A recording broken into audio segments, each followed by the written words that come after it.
Hey guys, GHAZZY here with another Diablo 4 video, and in this video I'm going to show you the best leveling strategy that you can possibly do in the entire game, which beats the strategy that all of us, including myself and my team, did during the race. Obviously, there's a few things to point out before we start this, and that is whether or not you've done the campaign or not, and a few other notes to mention when it comes to this strategy. So before we go into the details, I'm going to talk about those and tell you guys to subscribe to the YouTube channel because that helps the channel out a lot. If you like this video after you watched it, don't forget to hit the like button, leave a comment down below what you guys think of it. So, to get ready with the video, the strategy is this. We're going to run a dungeon. That is the best way to do it. However, if you haven't done the campaign, finish the campaign first, go into World Tier 3 through finishing the Capstone 2. And anytime you want to catch up on some levels, you can do this in between as a level filler between the campaign if you're feeling that you're too low level. After we've done that, you want to continue doing this dungeon in World Tier 3, all the way to the point where you're ready for the Capstone dungeon to move into doing this in World Tier 4. Now, the problem with that strategy is that as soon as you enter World Tier 3, you have the possibility of running Nightmare Dungeons. Nightmare Dungeons allows you to get levels of your glyphs, which is a huge impact in terms of efficiency that you can utilize to actually get much, much better in the game, and your character will grow from strength, not just from levels, but mainly from the actual glyphs. Doing the strategy I'm about to show you is the fastest way to level, but you're going to have to run Nightmare Dungeons either way to ramp up on glyphs levels. Otherwise, you're going to be a very weak level 100 character, and that's basically the situation most of us racers have found, that once we hit level 100 now, we're going to have to run lower tier Nightmare Dungeons to catch up with our glyph levels. That said, this dungeon is called Ruins of Eridu, located in Havasar. This starts at level 40. When you skip the campaign, your map will look like this, completely empty. I've done everything. You will keep the renown bonuses that you get from the previous character that you've done. However, since this is level 40 area, what you'll do is you'll start off in Kyovashad, basically do some quests or run off and kill some enemies. There's a nice little ghoul pack route that you can do here, run around in a circle basically and killing packs of enemies. You can even go in and clear Dead Man's Dredge. So what I normally do is I run into Dead Man's Dredge, I clear the map, I go out and I clear some ghouls in a circle like this, and then I go back into Dead Man's Dredge. I do this till I'm level 15, 16. At that point, you could go in here and bounce between Annika and Rimeskar. Not sure if that is better. I probably think that it would be better not to waste your time doing the Malnock stronghold at all, and simply just do this circle and do Dead Man's Dredge all the way till you're level 32, maybe 33. At that level, you can then port over to the Zarb Zinzet, and actually, if your build is able to handle it, you can go to the stronghold called VRS.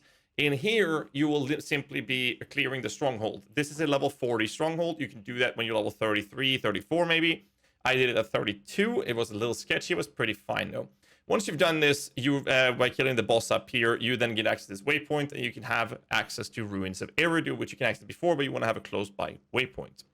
This map is very, very, very, very simple. The way you clear it is most effectively done with 2 players. But the problem is that if more players you add, the harder the enemies become. And the idea here is to have a fast character that can clear a lot of AoE packs of enemies, even if the enemies are spread. This is why the Sorcerer is probably the best class for this. The map looks about like this, where you start off in the zone, you have a straight line, sometimes a little area like this, and then you have this infinity symbol here. If you're 2 players, you take one side each and meet in the middle and go straight down and then reset the dungeon. With 2 players, you can also have elixirs running because you don't have to log out to reset. And that means that the leader will leave the party and the other one will leave dungeon, and then you will basically do an invite from the other player and basically switch who the leader is, and that will basically create a scenario of reset dungeons. In solo, you have to clear it, leave the dungeon by pressing E, and then leave dungeon. And then after you've left the dungeon, you log out and log back in, which will remove elixirs. So when you're doing this solo, you cannot run elixirs. So why is this then the best? We can get about 1 level an hour when you're running Champion's Demise or the pre-nerf Demogorgon's Works, for example. But this dungeon on a Sorcerer that I've been talking to, one of my friends, Tyken, has been running this and showed me this strategy. He was pumping about 30 to 32 million experience per hour solo. That is 50% faster by going solo in here, just running this. It's disgusting how fast it is. And the reason you want to kill all of it is because each one of these enemies, once you've killed enough of them, they will spawn elite packs. And the elite packs are the ones you're after for the experience and also the loot. Now, I'm going to show you how the run is with a much lower level character, so it's not going to be a fast run because at level 33, I only have 1 actual legendary power. That's stuff that you're going to have when you're done at level 50. But I'm going to show you a run just to show you how that looks.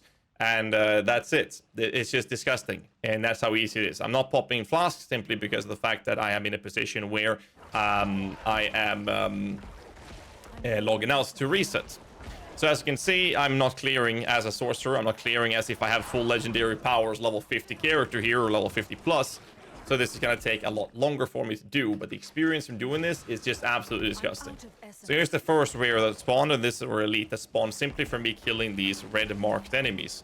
And that is why it's so important that you do not leave one guy, because that one guy you left, it could be the spawner that is going to spawn the remaining monster or the remaining packs of elites that you're actually looking to kill.